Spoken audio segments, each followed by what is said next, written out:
What's up, everybody? This is a 2006 Mazda 6 wagon with the V6 engine. I don't think it matters, but it is the manual transmission. We've got the plastic cover off, which you don't have to do. And we replaced the knock sensor. This is the old knock sensor. We've already finished the work.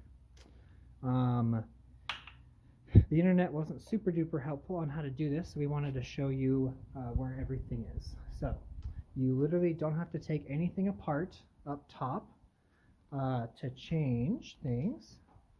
I got my light, and then let's see, right in there. Let me see if I can get it to focus in there. That sensor. So now we're looking right by the firewall.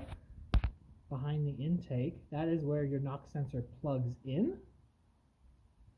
Okay, and then pay close attention to how it is routed as it goes down.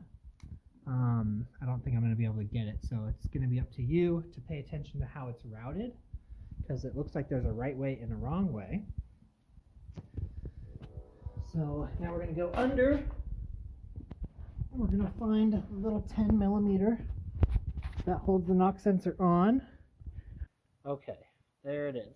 So, if you get under the car, to the right of the screen, you're seeing the exhaust, kind of where the two headers come together.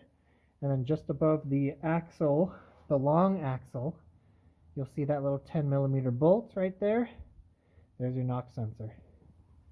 So you'll undo that 10 millimeter, and then there is that plastic clip that is quite important because it holds the wire away from that part of the emission system that probably gets very, very hot and will ruin the wire. So you just undo that 10 mil, you unplug it from behind the intake manifold by the firewall, and then you redo that clip, and that should do it.